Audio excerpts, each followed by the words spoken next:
Muito bem, senhores. Então, vamos dar início à nossa aula.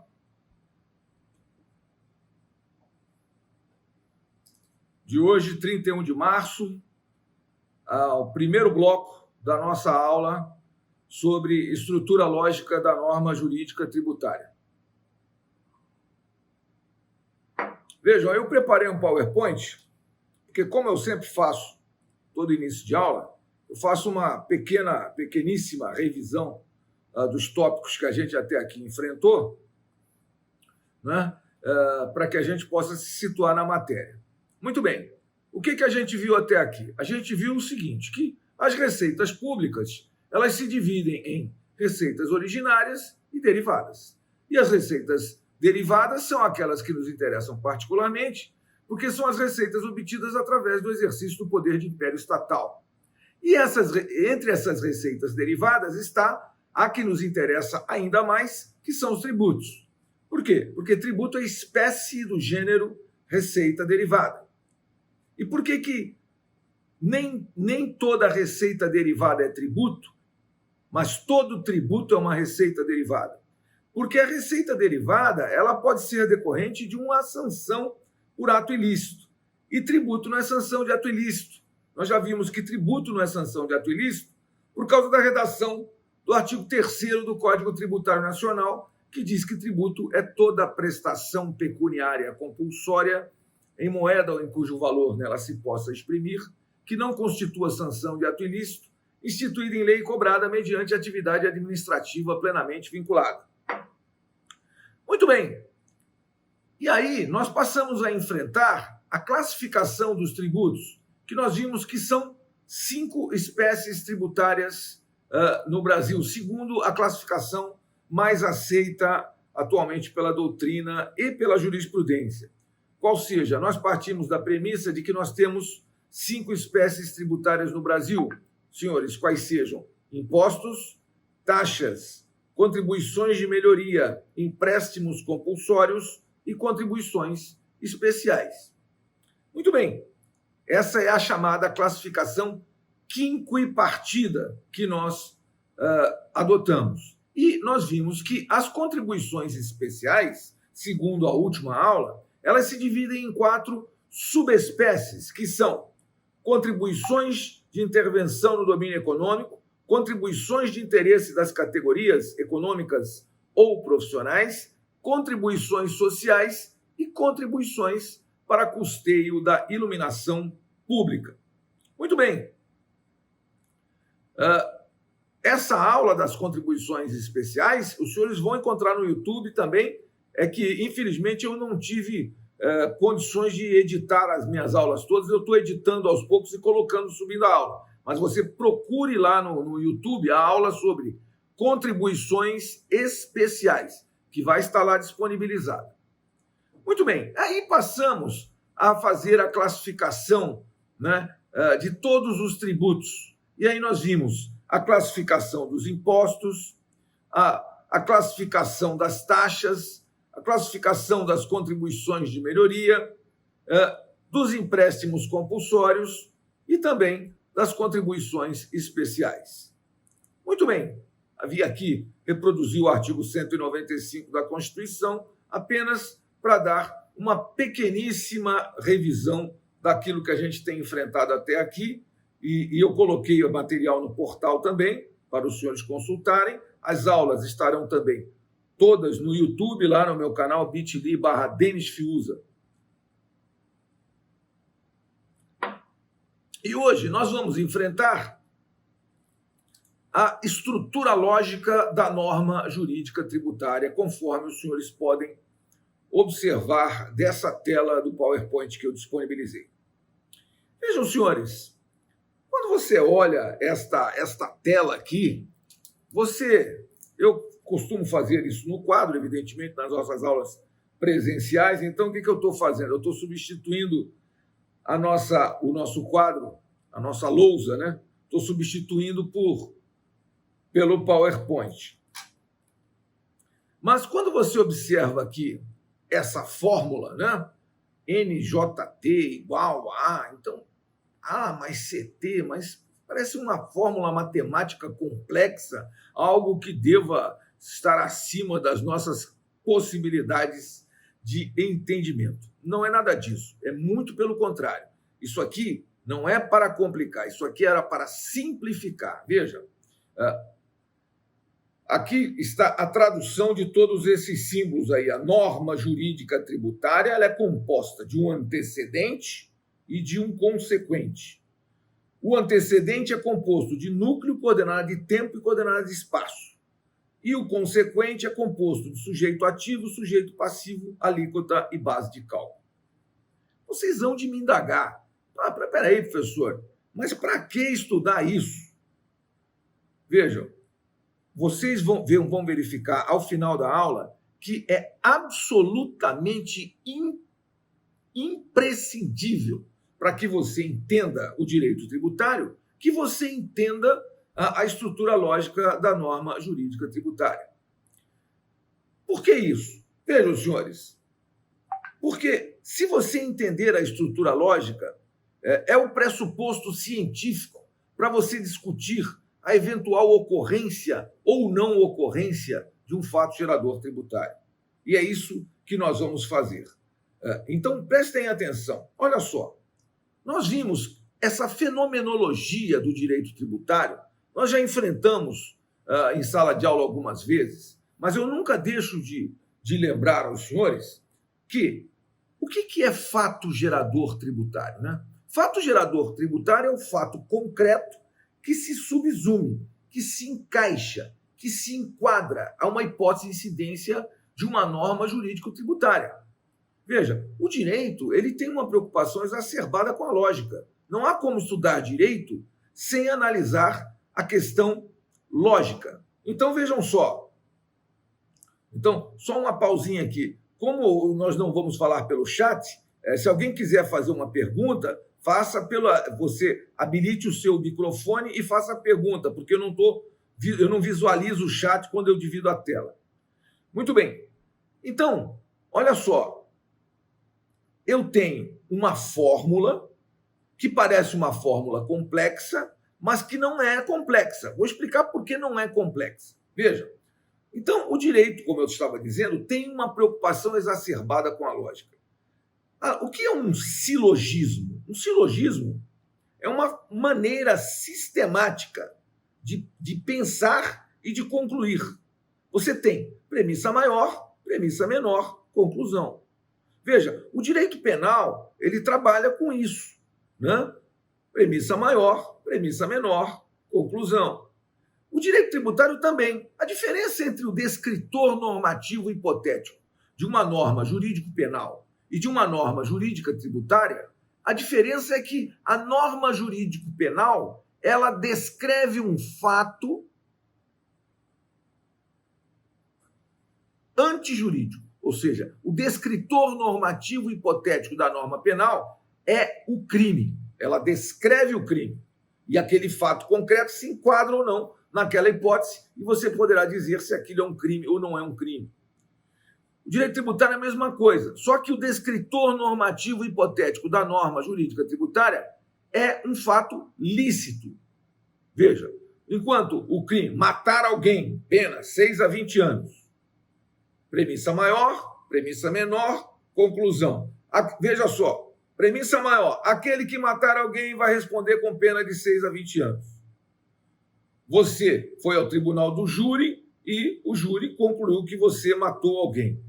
Qual é a conclusão? Você deve responder com pena de 6 a 20 anos. Aqui no direito tributário eu tenho que aquele que oferir renda tem que pagar imposto de renda. Se a autoridade administrativa concluir que você oferiu renda, ou você próprio, nos tributos lançados por homologação, como o caso do imposto de renda, o imposto de renda no Brasil é lançado por homologação. Como é que é o lançamento por homologação? Nós vamos enfrentar isso com muito mais vagar, mas por hora vamos dizer o seguinte: o lançamento por homologação é aquele lançamento em que cumpre ao contribuinte calcular o montante, recolher e aguardar. Então, se você entende que oferiu renda, você tem que calcular o montante, recolher e aguardar. E a autoridade administrativa, a partir do recolhimento que você fez, ela terá o prazo de 5 anos para homologar isso expressamente ou depois para dizer que não, que está errado e vai lançar de ofício contra você. Tudo isso nós vamos enfrentar no decorrer do nosso curso de Direito Tributário. Não se preocupem em assimilar todos esses conceitos de uma única vez. O que você tem que ter em mente é o seguinte, veja como é simples o raciocínio. Aquele que oferir renda tem que pagar imposto de renda. Aquele que possuir imóvel tem que pagar IPTU, se o imóvel for urbano. Se o imóvel for rural, tem que pagar ITR. Aquele que possuir um automóvel tem que pagar IPVA. Aquele que prestar serviço tem que pagar ISSQN, Imposto sobre Serviços de Qualquer Natureza. Aquele que importar mercadorias tem que pagar imposto de importação. Simples assim. Vejam só. Então, nós vamos raciocinar em cima de cada uma dessas hipóteses e, a partir do raciocínio em cima de cada uma dessas hipóteses, nós vamos verificar que esta fórmula aparentemente complexa não tem nada de complexa. Vou explicar. Olha só. Vamos pegar primeiro o IPTU ou ITR. Vamos verificar o seguinte. Olha só. Onde é que está o fato gerador do IPTU? O fato gerador do IPTU está aqui no artigo 32 do Código Tributário Nacional. Vejam o que diz o artigo 32 do Código Tributário Nacional. Ele diz, estou falando do IPTU, o imposto de competência dos municípios sobre a propriedade predial e territorial urbana tem como fato gerador a propriedade, o domínio útil ou a posse de bem imóvel por natureza ou por acessão física, como definido na lei civil, localizado na zona urbana do município. Vejam só. Veja, então, o fato gerador é a posse, a propriedade ou domínio útil de um bem imóvel por natureza ou por acessão física. O imóvel por natureza é a terra nua. Imóvel por acessão física é qualquer prédio que se incorpore a essa terra nua. Então, a posse, a propriedade ou domínio útil são o fato gerador do IPTU, se o imóvel está localizado na zona urbana. Muito bem, olha só. Então, o que é essa descrição normativa? É o núcleo, é a coordenada, é o aspecto material da hipótese de incidência. Alguns autores chamam o núcleo, ou a descrição normativa do fato, de aspecto material da hipótese. Muito bem. Então, veja só, nós estamos ali. A norma jurídica tributária é composta de um antecedente e de um consequente. O antecedente é composto de núcleo ou aspecto material. Uma coordenada de tempo ou aspecto temporal. E uma coordenada de espaço ou aspecto espacial. Prestem atenção. Quando você fala aquele que possuir imóvel tem que pagar IPTU. Mas veja, a pergunta que vem à mente imediatamente é: quando se considera ocorrido o fato gerador do IPTU? E no caso do IPTU, a norma jurídica, aí você vai encontrar isso aonde? Você vai encontrar na lei municipal, porque o IPTU é um imposto municipal. Então, exatamente, o IPTU é um imposto municipal. Então, onde você vai encontrar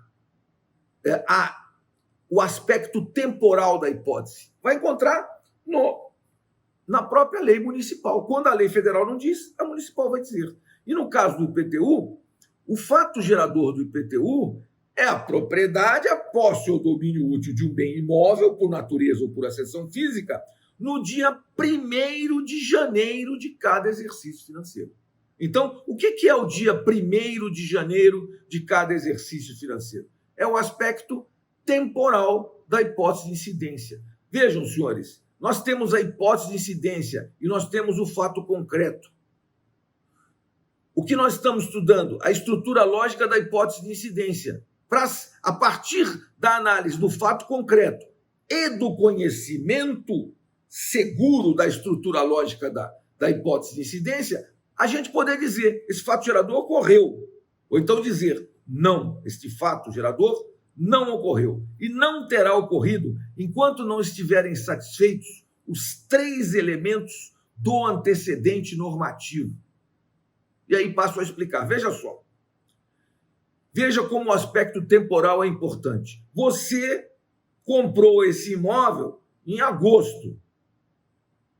Comprou o imóvel. Agora, o fato gerador do IPTU ocorreu no dia 1º de janeiro. Veja, aí você tem que verificar se o proprietário anterior havia pago, se não havia pago, porque se ele não havia pago, você vai ter que pagar por uma outra questão, que não é a ocorrência do fato gerador. Você vai pagar porque a obrigação tributária relativa ao IPTU é uma espécie de obrigação propter rem, ela se agrega à coisa, entendeu? Mas, veja, você, no dia 1º de janeiro, possui imóvel, se você possuir imóvel no dia 1º de janeiro, você praticou o fato gerador.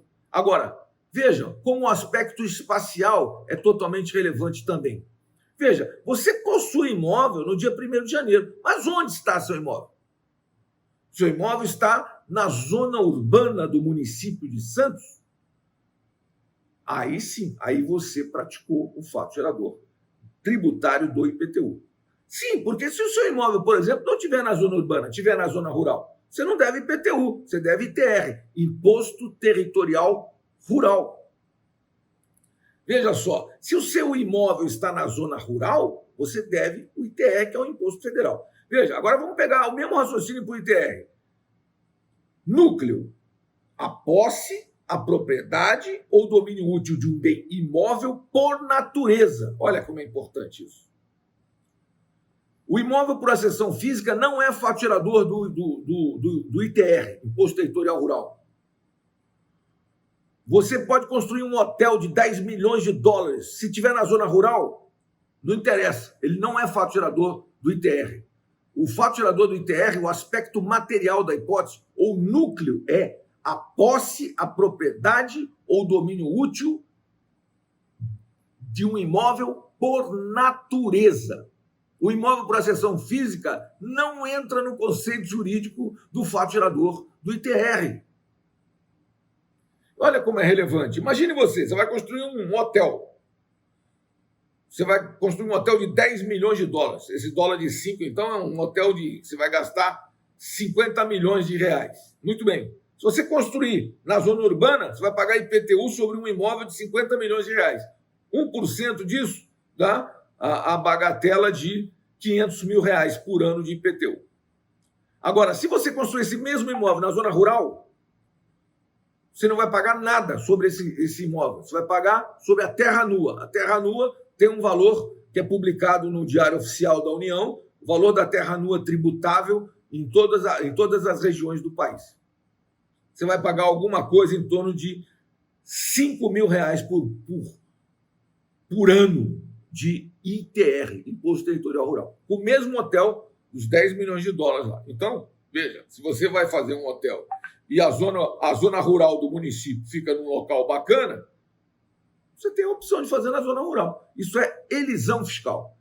Ou a possibilidade jurídica de que você possa planejar a sua vida tributária para pagar menos imposto.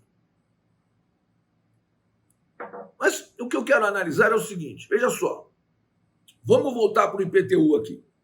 Você possui imóvel na zona urbana do município de Santos, no dia 1º de janeiro desse exercício financeiro de 2020, possui. Então, qual é a conclusão? Premissa maior, premissa menor, conclusão. Ou seja, a todo antecedente corresponde um consequente. Veja, um silogismo. Aquele que possuir imóvel tem que pagar IPTU. Mas quais são os elementos desse antecedente normativo? Núcleo, coordenada de tempo, coordenada de espaço. Núcleo, possuir imóvel, ou ser proprietário de imóvel, ou ter o domínio útil de um imóvel.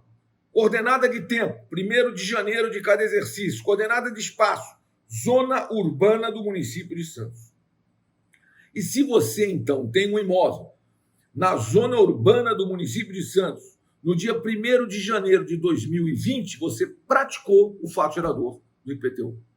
Então, aí sim, aí eu passo a analisar os elementos, os 4 elementos do consequente normativo. Quais são os 4 elementos do consequente normativo? Sujeito ativo, sujeito passivo, alíquota e base de cálculo. No caso do sujeito ativo, quem é sujeito ativo desta relação jurídico-tributária? O município, a fazenda pública municipal. Quem é sujeito passivo desta relação? O contribuinte ou o possuidor, o proprietário do imóvel. Esse é sujeito passivo desta relação. Qual é a alíquota do IPTU? No caso do município de Santos, é 1%. E a base de cálculo? Qual é a base de cálculo? No caso do município, de todos os municípios em geral, a base de cálculo do IPTU é o valor venal do imóvel. O valor venal do imóvel, ele está estabelecido numa lei municipal. Essa lei municipal chama-se Planta Genérica de Valores. Todos os municípios, todos os anos, aprovam, ao final do exercício financeiro, lá pelo mês de dezembro, mais ou menos, a sua planta genérica de valores, que é o estabelecimento do valor venal de cada imóvel do município. Então, esse valor venal vai ser o valor utilizado como base de cálculo do IPTU, ou seja, alíquota 1%, base de cálculo, valor venal do imóvel. Então, veja como é simples. Sujeito ativo, município. Sujeito passivo, contribuinte, possuidor, proprietário. Alíquota, 1%, base de cálculo, valor venal do imóvel. Veja, a todo antecedente corresponde um consequente. Antecedente, possuir imóvel. Mas quando se considera que alguém possui imóvel? Quando? Veja, tem que marcar uma data, um momento. No caso, é o 1º de janeiro de cada exercício financeiro. E o ITR é a mesma coisa. Veja, você possui imóvel na zona rural do município de Santos, no dia 1º de janeiro. Então, você praticou o fato gerador do ITR, Imposto Territorial Rural. Núcleo, possuir imóvel. Coordenada de tempo, no dia 1º de janeiro. Coordenada de espaço, na zona rural do município de Santos. Todo município tem uma zona urbana e uma zona rural. Se o seu imóvel está na zona rural, você não é devedor do IPTU, você é devedor do ITR. Até há uma questão interessante, relevante, quando um proprietário rural, por exemplo, tem um imóvel rural e aí o prefeito, através do projeto de lei, expande a zona urbana do município. E aí uma parte desse imóvel rural passa a estar na zona urbana. Aí vem o prefeito que quer receber IPTU, vem a União que quer receber ITR. E aí a jurisprudência do STJ está pacificada no sentido de que o imposto devido será o imposto da atividade preponderante desse imóvel. Se trata-se de um imóvel urbano, de utilização para fins urbanos, por exemplo, de uma casa com piscina, quadra de tênis, é um imóvel urbano. Agora, se tem lá uma atividade pastoril ou uma atividade agropecuária, veja, senhores, esse imóvel é rural. Então, pela atividade preponderante do imóvel é que vai se determinar se ele vai ser contribuinte do IPTU ou do ITR. Lógico que ele vai sempre preferir pagar o ITR. Por quê? Porque o ITR incide sobre o valor da terra nua tributável. A base de cálculo do ITR é diferente da base de cálculo do IPTU. A base de cálculo do IPTU é o valor, a base de cálculo do IPTU é o valor venal do imóvel, mas imóvel para efeito de incidência do IPTU é a terra nua, que é o imóvel por natureza, mais o prédio, que é o imóvel por acessão física. E do ITR não, o ITR é só o imóvel por natureza, ou seja, a terra nua. Então vamos lá, vamos fazer o critério do ITR. Possui imóvel na zona rural do município de Santos. No dia 1º de janeiro desse exercício financeiro, praticou o fato gerador do ITR. Então, passamos a analisar os 4 elementos do consequente normativo. Sujeito ativo, União Federal. Trata-se de um tributo federal. Sujeito passivo, você, possuidor ou responsável. Alíquota. A alíquota do ITR ela varia de 0,2% até 20%, conforme haja o tamanho da propriedade, né? Ou seja, o tamanho da propriedade. Quanto maior a propriedade e menor o grau de utilização, maior a alíquota. A alíquota pode ser 0,2%, ou seja, 1/5 de 1%, ou a alíquota pode ser 20%, quando você tem um imóvel de grandes proporções, ou seja, acima de 5 mil hectares, e não tenha um grau de utilização. Quanto menor o imóvel e maior o grau de utilização, menor a alíquota. Quanto maior o imóvel e menor o grau de utilização, maior a alíquota. Isso para quê? Para desincentivar o mau uso da propriedade rural, ou seja, para incentivar o uso correto, ou seja, a função social da propriedade rural. No ano que vem, nós vamos enfrentar, enfim, não vai ser nem no ano que vem, no semestre que vem, nós vamos enfrentar já essa questão aí mais um pouco mais a fundo. Mas vejam bem, senhores, então nós temos que toda a norma jurídica tributária tem essa estrutura lógica. Se não tiver essa estrutura lógica, não é a norma jurídica tributária. E assim vimos o primeiro exemplo, que é o exemplo do IPTU e do ITR, que aqui na nossa tela está em segundo lugar. Vejam só, conforme a tela de PowerPoint que está aí disponibilizada para os senhores, nós temos o nosso primeiro exemplo. Veja, aquele que auferir renda tem que pagar imposto de renda. Muito bem. Agora, o que é auferir renda, hein, senhores? Auferir renda é receber dinheiro, será? Não, não é. O fato gerador do imposto de renda, senhores, está aqui no artigo 43 do Código Tributário Nacional. Vejam o que diz o artigo 43 do Código Tributário Nacional. Estou falando do imposto de renda, imposto sobre a renda e proventos de qualquer natureza.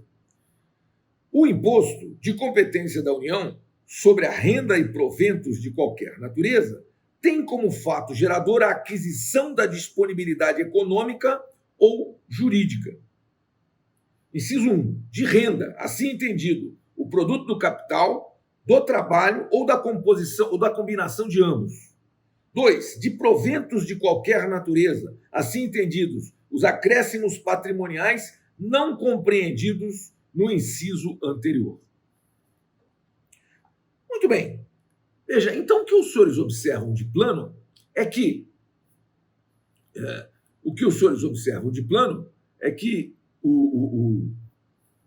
o imposto de renda, né?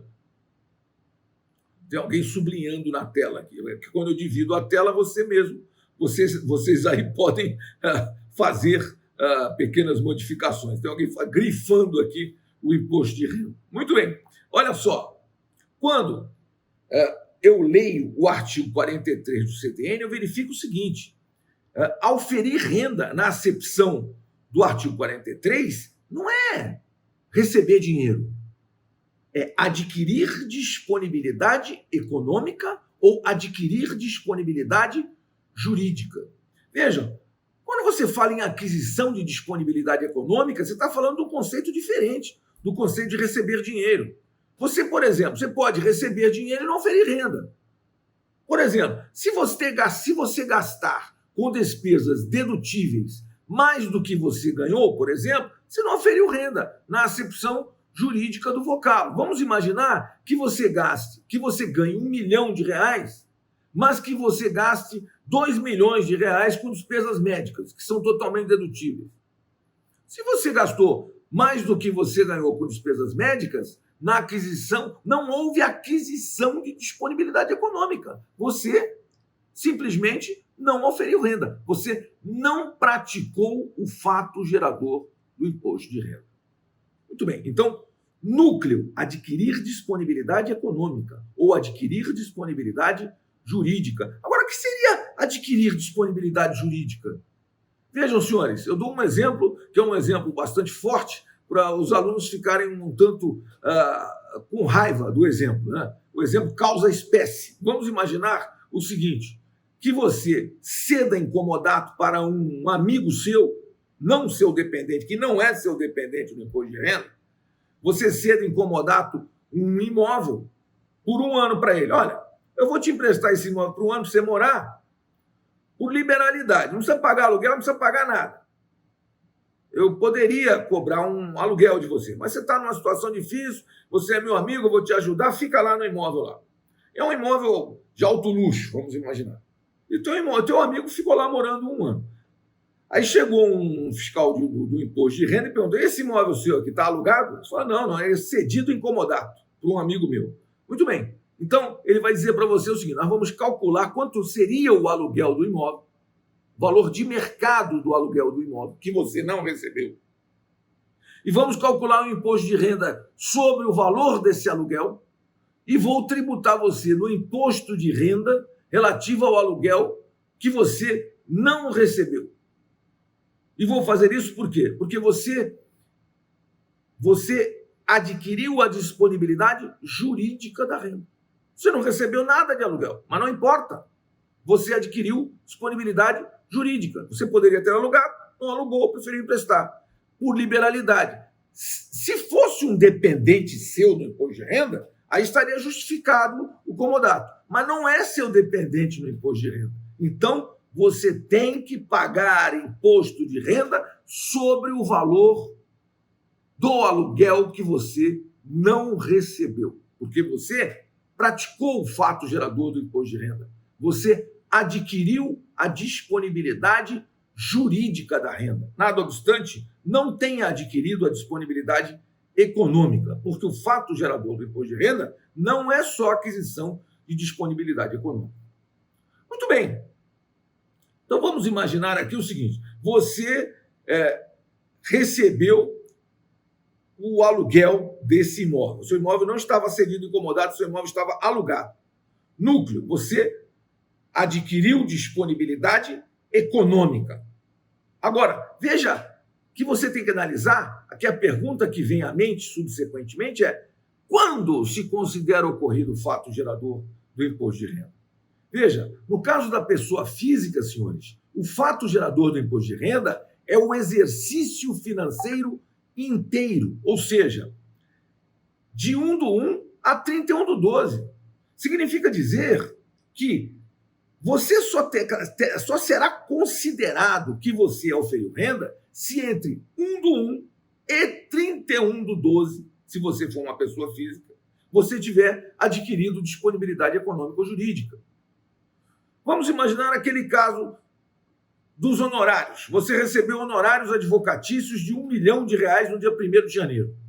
Só que você gastou R$2 milhões com despesas médicas. Mas você gastou quando? Você gastou 31 de dezembro. Você pagou o hospital e os médicos e gastou R$2 milhões com despesas médicas. Fez uma operação de alta complexidade e particular no hospital mais caro do Brasil. Você auferiu renda? Não. Você não passou o ano inteiro com R$1 milhão na conta que você recebeu de honorários advocatícios? Passou. Agora, a coordenada de tempo do imposto de renda da pessoa física é um exercício financeiro. O exercício financeiro no Brasil coincide com o ano calendário, ou seja, 1/1 a 31/12.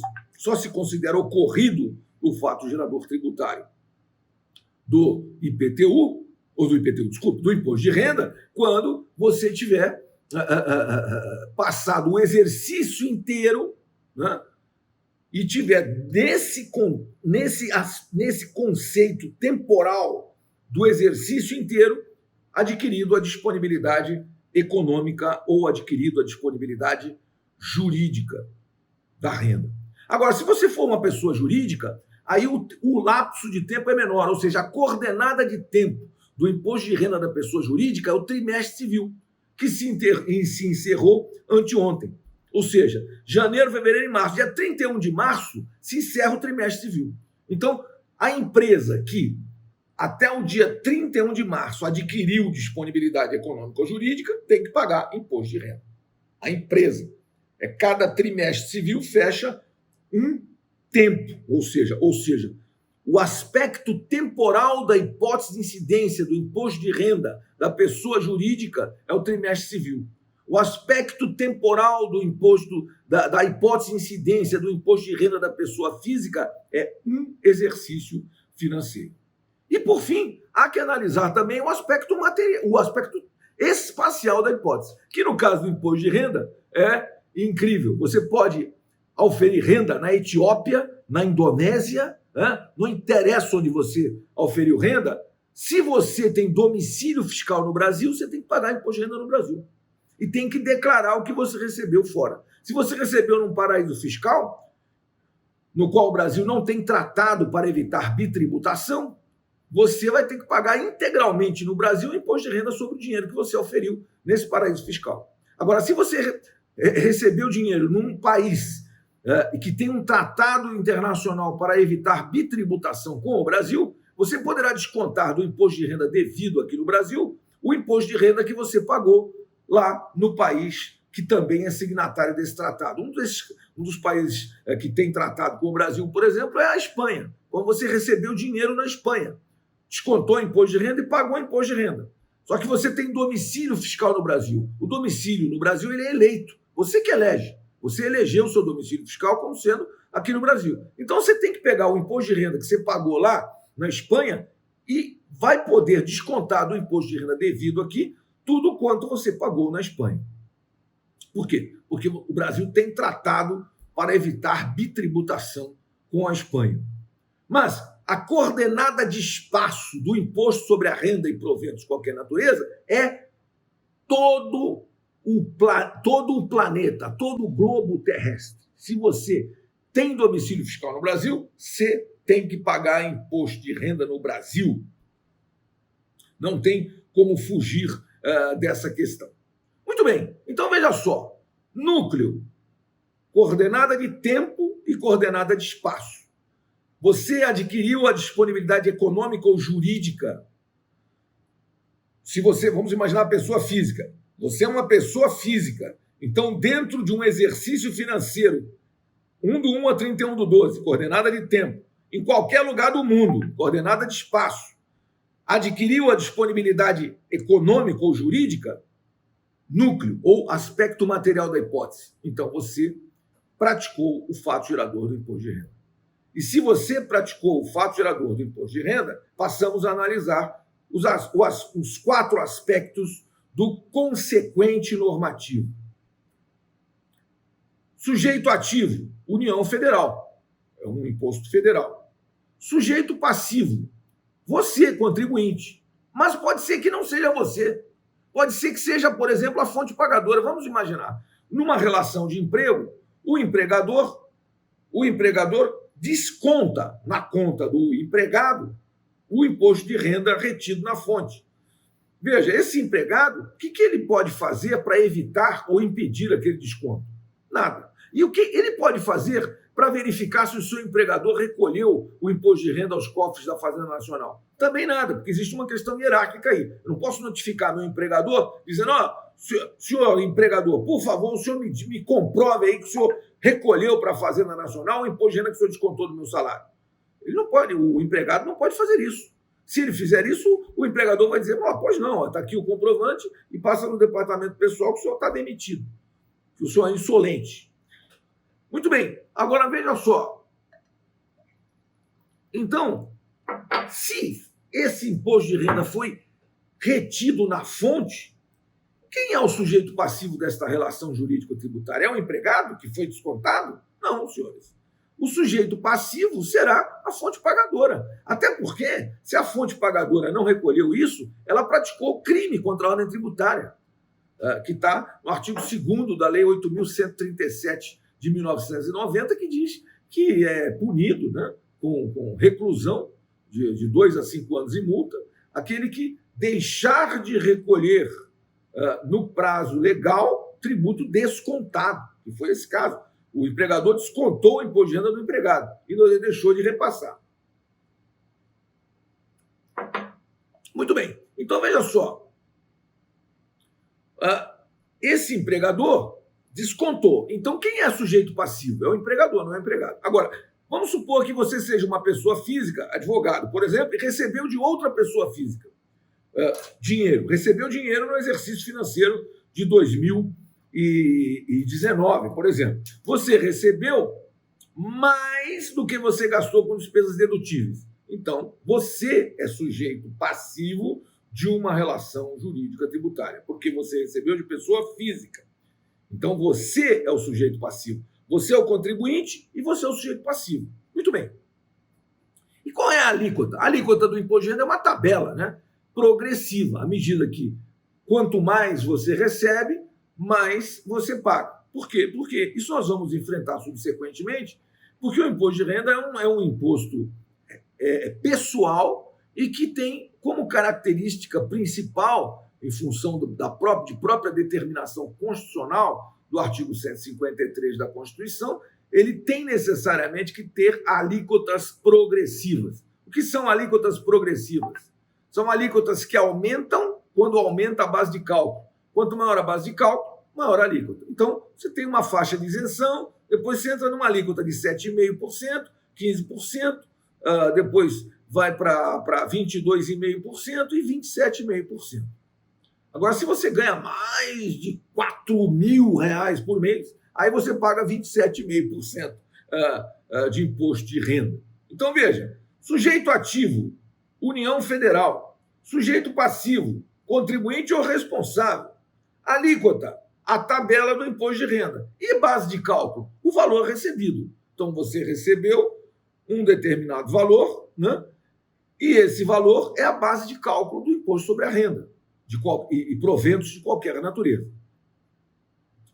Essa devolução do imposto de renda, normalmente, o que é? O indivíduo recebe de fontes pagadoras, né? Quando a fonte pagadora é pessoa jurídica, ela retém o imposto de renda na fonte. Quando ela vai fazer a declaração de ajuste, agora, que seria 30 de abril, e agora não é mais, porque ontem foi prorrogada a data de entrega da declaração de imposto de renda para 30 de junho, em função da pandemia do Covid-19. Então, nós temos aí que o prazo de entrega da declaração agora passou a ser 30 de junho. Então, até 30 de junho tem que entregar a declaração de imposto de renda. E ao entregar a declaração de imposto de renda, esse contribuinte verificou que ele reteve na fonte um valor X, mas ele não oferiu renda nesse montante, porque ele tem despesas que são dedutíveis, como despesas médicas, que são dedutíveis ilimitadamente, ou despesas com educação, que são dedutíveis até o limite de R$3.800 por ano, né, do imposto de renda. Além disso, você vai gastar e não vai poder deduzir, o que é totalmente inconstitucional, mas isso é uma questão que nós vamos enfrentar também subsequentemente. Mas, vejam, o que eu quero dizer para você é que você tem que analisar, verificando os aspectos, né, do antecedente normativo, se estão satisfeitos, verifica-se o aspecto do consequente normativo que devem ser observados, né? Aspectos do antecedente: núcleo, coordenada de tempo, coordenada de espaço. Aspectos do consequente: sujeito ativo, sujeito passivo, alíquota e base de cálculo. E assim nós enfrentamos, então, o nosso primeiro exemplo, que foi o imposto de renda e proventos de qualquer natureza. O segundo exemplo nós já enfrentamos, que é o caso do IPTU e o ITR. E assim nós vamos, então, enfrentar o nosso terceiro exemplo, que é o IPVA, Imposto sobre a Propriedade de Veículos Automotores. Verifiquem, senhores, o seguinte, vejam só, aquele que possuir automóvel tem que pagar imposto sobre a propriedade de veículos automotores, certo? Perfeito. Agora, veja a pergunta que vem à mente. Quando se considera ocorrido o fato gerador do IPVA? E a resposta é 1º de janeiro. O mesmo raciocínio para o IPTU e para o ITR. Você possui automóvel no dia 1º de janeiro do exercício financeiro de 2020? Possui. Mas veja a outra questão que vem à mente também. Onde está registrado o seu automóvel? O seu automóvel tem que ser registrado no seu domicílio. Se você tem domicílio em Santos, ou em São Vicente, ou Praia Grande, qualquer município desse da Baixada Santista, você possui automóvel no dia 1º de janeiro de cada exercício financeiro e você está situado, tem domicílio e registrou o seu automóvel no dia... aonde? Em que município? No município de Santos, por exemplo. E você, então, esse município de Santos está no local... Que local? Está no estado de São Paulo, porque o IPVA, o Imposto sobre a Propriedade de Veículos Automotores, é um imposto estadual. Então, você possui automóvel registrado no município de Santos no dia 1º de janeiro de 2020? Sim, então você praticou o fato gerador do IPVA. Núcleo, possuir automóvel. Coordenada de tempo, 1º de janeiro. Coordenada de espaço, o município que fica no estado. Então, por quê? No estado de São Paulo, né, que tem mais de 500 municípios, né, no estado de São Paulo, você tem o seu automóvel registrado. Então, você praticou o fato gerador do IPVA. E aí passamos a analisar os 4 elementos do consequente normativo. Sujeito ativo, Fazenda Estadual, Estado de São Paulo. Sujeito passivo, você, possuidor do automóvel, proprietário do automóvel. Alíquota, no caso do Estado de São Paulo, 4%. Né? O IPVA no Estado de São Paulo tem uma alíquota de 4%. E a base de cálculo qual é? A base de cálculo é o valor do automóvel. O valor do automóvel, se é um automóvel 0 quilômetro, é o valor da nota fiscal. Se é um automóvel usado, é uma tabela que o governo do estado publica todos os anos. É uma tabela dizendo, olha, o seu automóvel vale X. E segundo essa tabela, você tem que pagar 4% de X. Veja, sujeito ativo, sujeito passivo, alíquota em base de cálculo. Ou seja, se você possui automóvel registrado no município de Santos, no dia 1º de janeiro de 2020, você praticou o fato gerador do IPVA.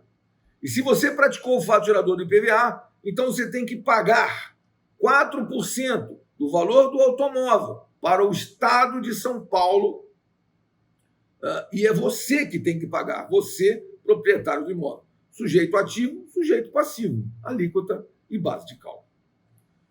Vejam só, o nosso 4º exemplo é do ISSQN, Imposto sobre Serviços de Qualquer Natureza.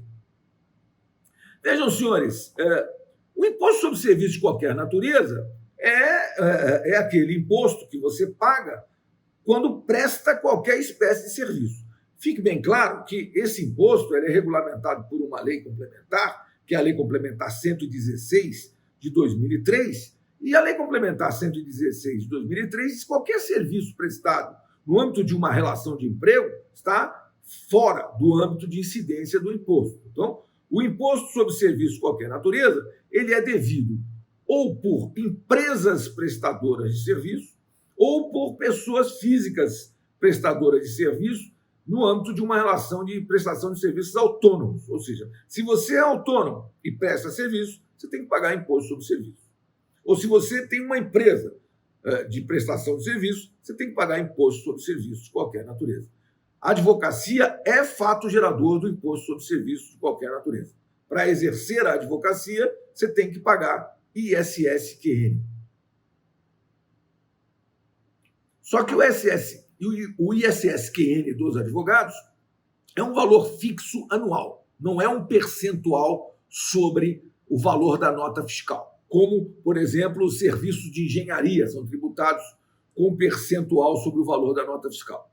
Advocacia não. Advocacia você paga um X. Aqui no município de Santos, em torno de R$1.000 por ano para exercer a profissão de advogado. Mas tem que pagar. É fato gerador do ISSQN, a prestação de serviços profissionais de assistência jurídica. Muito bem, senhores, vejam só. Então, vamos imaginar o seguinte: qual é o fato gerador do ISSQN? Prestar serviços. Então, você prestou serviços? Prestou. Mas a pergunta que vem imediatamente: mas você prestou serviços quando? Quando se considera ocorrido o fato gerador do ISSQN? E é essa a questão. Veja, no ISS, o aspecto temporal da hipótese, ou a coordenada de tempo, é o mês civil. Então, você prestou serviços no mês de março? Prestou. Então, peraí, estamos vendo a possibilidade que você deva pagar. Mas a pergunta que vem subsequentemente é: onde você prestou serviço? Por quê? Veja como é importante. O ISS é um imposto municipal. Professor, Diga. professor, rapidinho. Eu só não entendi. O senhor fez a pergunta: quando se considera ocorrido o fato gerador? Aí eu perdi. Então, quando se considera ocorrido o fato gerador do ISS? É o mês civil. Então, você prestou serviços no mês de março. Então, a cada mês civil se considera ocorrido ou não ocorrido o fato gerador, entendeu? Por exemplo, como o imposto de renda é um ano, como o IPTU é o dia 1º de janeiro, tá? Como o IPVA é o dia 1º de janeiro, o ISS é o mês civil. Então, janeiro, você prestou os serviços no mês de janeiro, praticou o fato gerador. Prestou o serviço no mês de fevereiro, praticou o fato gerador. Prestou o serviço no mês de março, praticou o fato gerador. Entendeu? A coordenada de tempo é o mês civil. Entendeu? Isso é uma disposição da Lei Complementar 116, de 2003. Você pode consultar o texto legal, você vai ver que isso está lá. Veja. Então, você prestou serviços no mês de março, no município de Santos. Vamos lá, coordenada de espaço. Veja. E aí é o que eu quero colocar para vocês. Veja só. A coordenada de espaço é altamente relevante no caso do ISS. Por quê? Porque se trata de um tributo municipal. Então, o município ele só tem jurisdição, né? Ele só tem competência para alcançar os contribuintes que se encontram no município. Né? Contribuintes que se encontram fora do município, ele não tem competência para tributar. Então, ele faz o quê? Alguns municípios, como o município de Santos, por exemplo, determina que a fonte pagadora deva descontar na fonte o ISSQN quando o prestador de serviço é de outro município. O município de São Paulo também faz isso e obriga todos os contribuintes do Brasil, que não têm sede em São Paulo, a se cadastrarem no município de São Paulo, sob pena de, não tendo se cadastrado, receberem desconto na fonte do ISS, o que é um absurdo, porque ele não tem jurisdição sobre o meu escritório de advocacia, por exemplo, está em Santos. Mas o que eu faço? Ou eu me cadastro na Prefeitura de São Paulo, ou eu recebo um desconto, porque o meu cliente, tomador do serviço, vai descontar na fonte. E eu não quero descontar na fonte. Por quê? Porque eu não devo. Eu devo o ISS fixo anual. O advogado deve um valor fixo anual. Não é um percentual sobre o valor da nota. Depois eu vou explicar isso com muito mais vagar dentro do contexto da Lei Complementar 116 de 2003. Mas o que eu quero lhes mostrar é o seguinte: núcleo do ISS, prestar serviços, coordenada de tempo, num determinado mês civil, coordenada de espaço, num determinado município. Então, veja, essa questão é altamente relevante, porque existem prestações de serviço que se dão no próprio local da sede do estabelecimento prestador. Mas existem serviços que não são prestados no local da sede do estabelecimento prestador. No caso da advocacia, há uma coincidência, ou seja, eu presto serviço no meu escritório de advocacia, que fica em Santos. Acontece que se eu fosse uma empresa de limpeza, por exemplo, e varrição, Uma empresa de limpeza e varrição, ela pode ter sede em Manaus e prestar serviço em Santos. Então, ela vai dever ISS para Santos. Por quê? Porque a Lei Complementar 116 de 2003 estabelece que algumas atividades o ISS será devido no local da prestação do serviço. E em algumas outras atividades que ela estabelece, o ISS será devido no local da sede do estabelecimento prestador.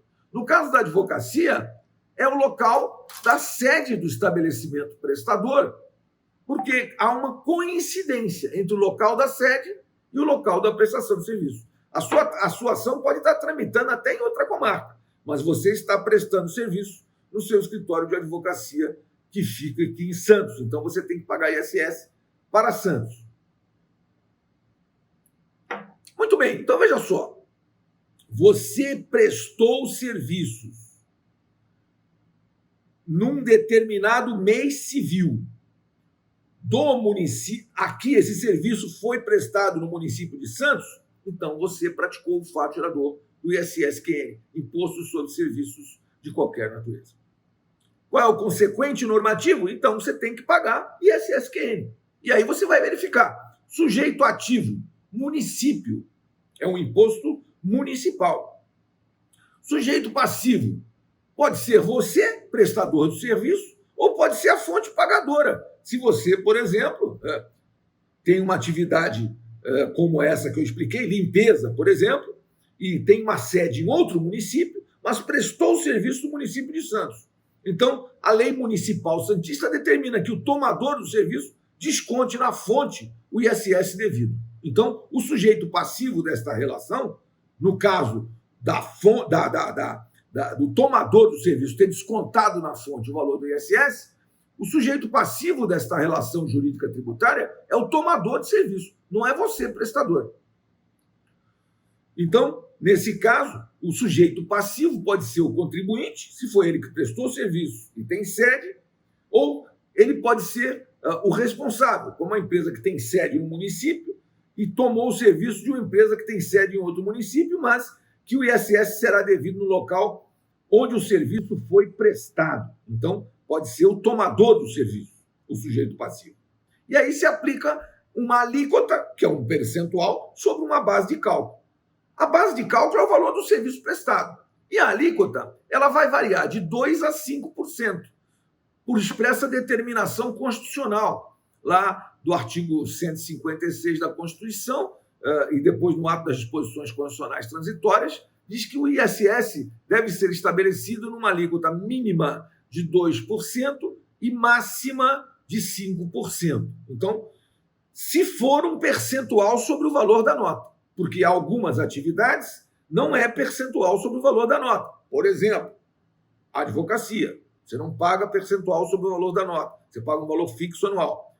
Outras atividades menos complexas, como, por exemplo, você é um pipoqueiro, um vendedor de pipoca. Né? Você paga ISS? Paga. Só que é um ISS anual fixo, um valor baixinho, para você exercer a sua atividade profissional de pipoqueiro. Então, você vai pagar, R$150 por ano, R$200 por ano, alguma coisa assim. Para exercer a advocacia, R$1.000 por ano. Para exercer a medicina, aí você vai pagar um percentual sobre o valor da nota, ou não, vai depender do tipo de serviço médico que você venha a prestar. E tudo isso vai estar estabelecido na Lei Complementar 116, que é de 2003. Então, veja, você prestou serviços no mês de março no município de Santos, então você praticou o fato gerador do ISS-QN. Consequente normativo, você tem que pagar ISS-QN. Sujeito ativo, município. Sujeito passivo, você ou a fonte pagadora, se houve retenção. Alíquota, 2% a 5%. Base de cálculo, valor dos serviços prestados. E por último, senhores, nós temos o exemplo que vai mostrar para os senhores o quanto é importante você conhecer a estrutura lógica da norma jurídica tributária e o quanto isso pode levar você ao sucesso ou ao insucesso de uma demanda em face do conhecimento ou não conhecimento da estrutura lógica da norma jurídica tributária. Vejam só, senhores, O último exemplo. Aquele que importar mercadorias tem que pagar imposto de importação. Muito bem. Só que aí a pergunta que se faz é a seguinte: onde é que está o fato gerador do imposto de importação? Né? O fato gerador do imposto de importação, senhores, está aqui no Decreto-Lei 37/66. Decreto-Lei 37/66. Depois nós vamos tentar enfrentar alguma coisa sobre eventuais inconstitucionalidades desse decreto. Mas, a priori, veja, esse Decreto-Lei 37/66, ele está recepcionado pela Constituição Federal de 88 como lei complementar, porque ele cumpre o papel da lei complementar, estabelece fato gerador, base de cálculo e contribuintes do imposto de importação. Muito bem. E olha aí, veja o quanto é importante o conhecimento dessa estrutura lógica. Vamos imaginar o seguinte: você importou uma mercadoria. Ela veio de navio e o seu container, o container com as suas mercadorias, foi descarregado em zona primária. A zona primária é o seguinte, vou explicar. O que é o território aduaneiro? É o território nacional. E o território nacional se divide em duas zonas, zona primária e zona secundária. O que é a zona primária? São os recintos alfandegados em portos, aeroportos e fronteiras. E a zona secundária é o restante do território nacional. O território nacional é composto do espaço terrestre, do espaço aéreo e das 12 milhas náuticas. 12, não 200. O Brasil tem, o nosso território é até 12 milhas náuticas. Uma milha tem 1.823 metros. E o território nacional é de 12 milhas náuticas. As 200 milhas náuticas são a zona de exploração econômica exclusiva, mas não é território nacional. Território nacional são só 12 milhas náuticas, dá mais ou menos 24 quilômetros da costa. Muito bem.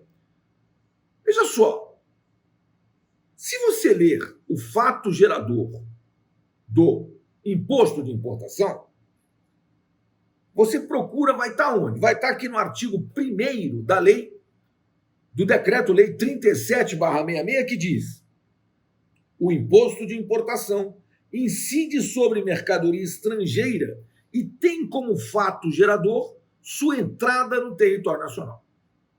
Eu quero lhes explicar. Veja, se você ler essa norma isoladamente, você vai chegar a uma conclusão completamente equivocada a respeito da eventual ocorrência ou não ocorrência do fato gerador.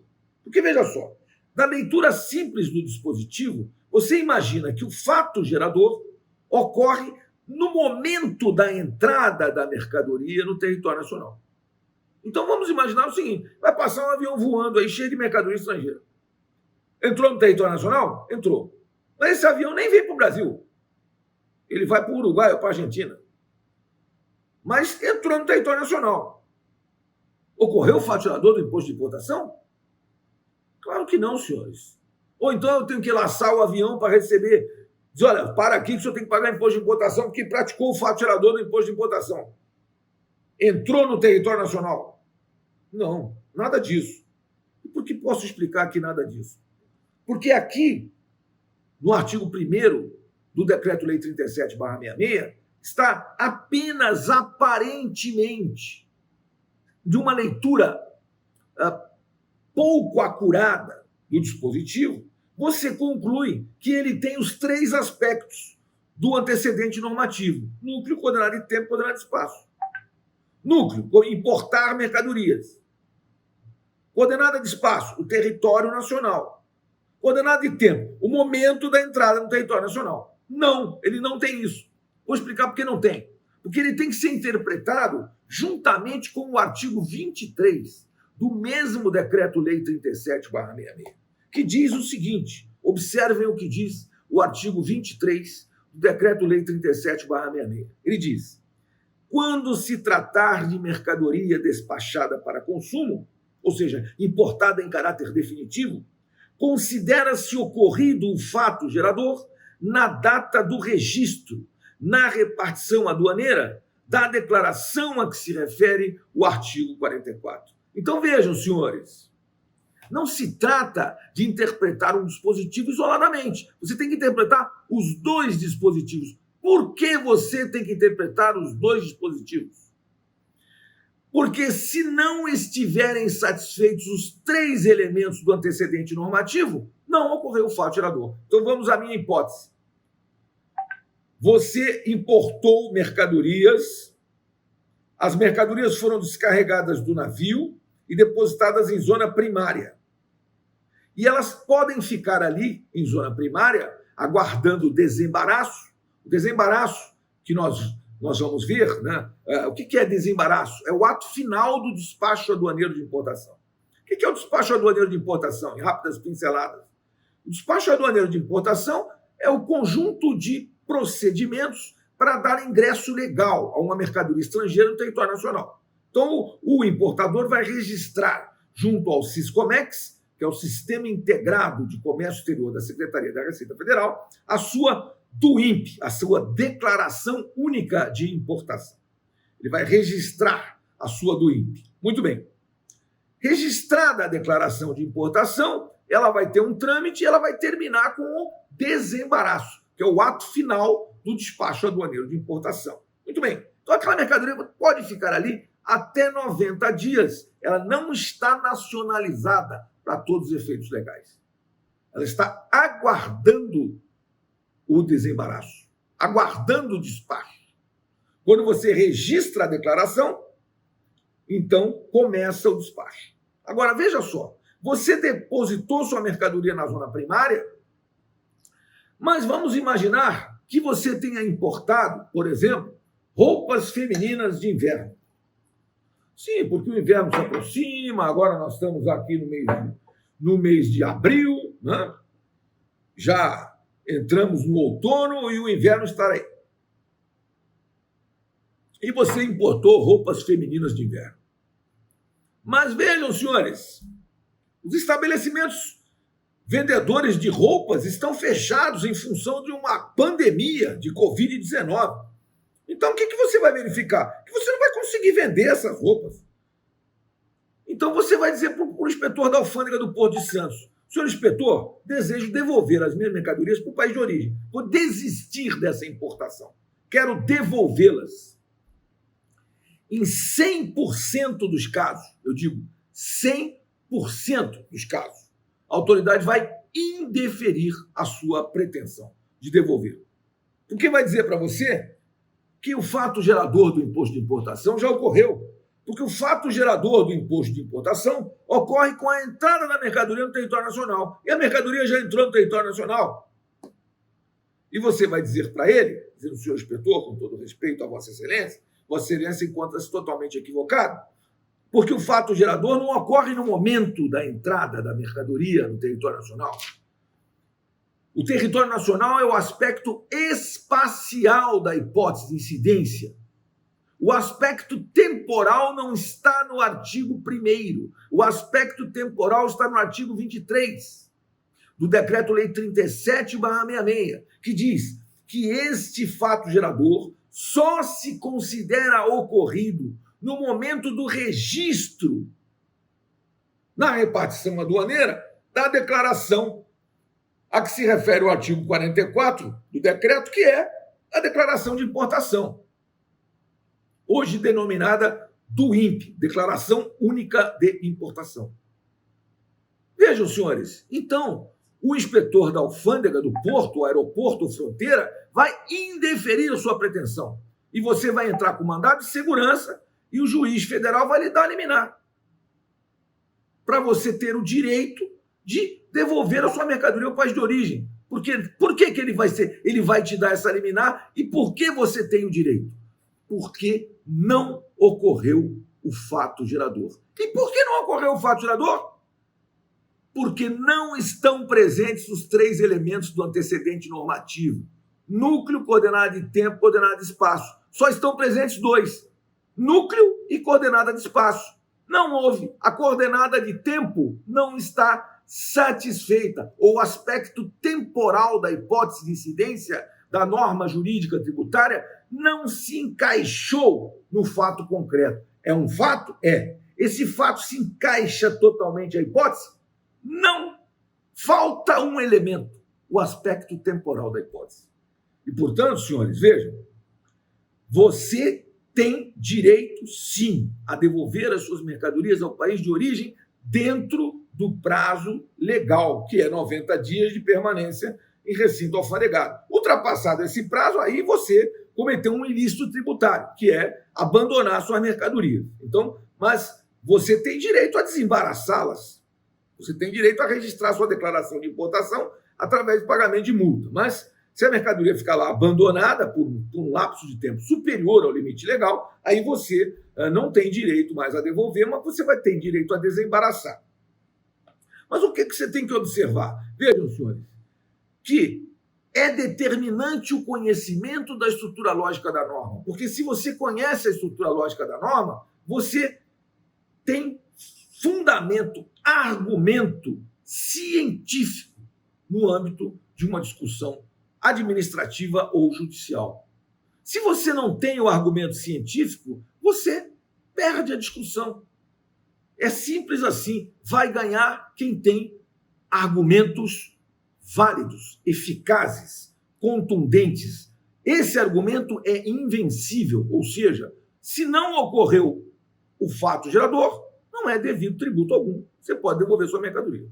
Se ocorreu o fato gerador, aí não tem jeito. Por exemplo, se você já tivesse registrado a sua mercadoria, né? Se você tivesse registrado essa mercadoria junto ao Siscomex, registrado a sua declaração única de importação, aí não teria jeito. Aí você, para devolvê-la ao país de origem, você teria que reexportá-la, mas você teria que pagar um imposto de importação e os demais impostos incidentes sobre a operação de comércio exterior.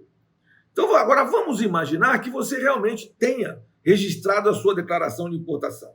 Você importou as mercadorias, elas foram depositadas em zona primária e você foi lá e registrou a sua declaração de importação. Pronto, ocorreu o fato gerador do imposto de importação. Núcleo, importar mercadorias. Coordenada de espaço, o território nacional. Coordenada de tempo, o momento do registro da declaração de importação. E aí sim, se você praticou o fato gerador do imposto de importação, aí passamos a analisar os 4 elementos do consequente normativo, que no caso são sujeito ativo, União Federal, trata-se de um imposto federal. Sujeito passivo, você, importador, contribuinte e importador. Alíquota é uma tabela que chama-se TEC, Tarifa Externa Comum. Essa tabela se encontra na internet, você pode procurar, que você vai encontrar essa tabela chamada TEC, Tarifa Externa Comum. É uma tabela que estabelece todas as alíquotas de todos os produtos de todos os países signatários do GATT, ou membros da OMC, que são hoje mais de 150 países signatários, entre eles o Brasil, né? O GATT é um Acordo Geral sobre Tarifas Aduaneiras e Comércio, General Agreement on Tariffs and Trade. É um tratado internacional do qual o Brasil é signatário e a cada biênio, esses mais de 150 países se reúnem numa conferência ministerial para discutir, inclusive, essas alíquotas do imposto de importação incidente sobre todas as mercadorias que se fabricam, que se comerciam no mundo. Muito bem. E a base de cálculo é o valor aduaneiro, que é um valor também objeto de tratamento por tratado internacional. Ou seja, o tratado internacional estabelece o conceito jurídico de valor aduaneiro. O que é valor aduaneiro? É o valor real da transação, acrescido das despesas de frete, de transporte e de seguro. Tudo isso integra o conceito jurídico de valor aduaneiro. Então, sujeito ativo, União Federal. Sujeito passivo, você, importador. Alíquota, são várias alíquotas de acordo com o produto que você importar. Agora mesmo, nós estamos diante de uma alíquota zero de imposto de importação e de IPI e de ICMS, alíquota zero para produtos, para EPIs do Covid-19 e para testes, por exemplo, testes rápidos de Covid-19, né? E mesmo os testes, o PCR, qualquer tipo de teste, qualquer tipo de material hospitalar para combate ao Covid-19 está com alíquota zero de imposto de importação, por conta de uma situação excepcional. Mas, normalmente, nas condições normais de temperatura e pressão, você vai importar produtos hospitalares, você vai pagar imposto de importação sobre esses produtos hospitalares. Então, alíquota, de acordo com a tarifa externa comum, um percentual sobre a base de cálculo, que é o valor aduaneiro. Vejam, senhores, com essa análise desses modestos 5 exemplos, né, você verifica o seguinte: veja, é muito simples, não tem complexidade nenhuma. A todo antecedente corresponde um consequente. O antecedente tem núcleo, coordenada de tempo e coordenada de espaço. E o consequente tem sujeito ativo, sujeito passivo, alíquota e base de cálculo. Simples assim. E o silogismo é simples também. Aquele que oferir renda tem que pagar imposto de renda. Aquele que possuir imóvel tem que pagar IPTU, se o imóvel for urbano. Tem que pagar ITR, se o imóvel for rural. Aquele que possuir automóvel tem que pagar IPVA. Aquele que prestar serviço tem que pagar ISSQN. E aquele que importar mercadorias tem que pagar imposto de importação. Simples assim. A todo antecedente corresponde um consequente. E quais são os elementos do antecedente? Núcleo, coordenada de tempo, coordenada de espaço. Quais são os elementos do consequente? Sujeito ativo, sujeito passivo, alíquota e base de cálculo. Certo, senhores? Então, eu vou encerrar a gravação aqui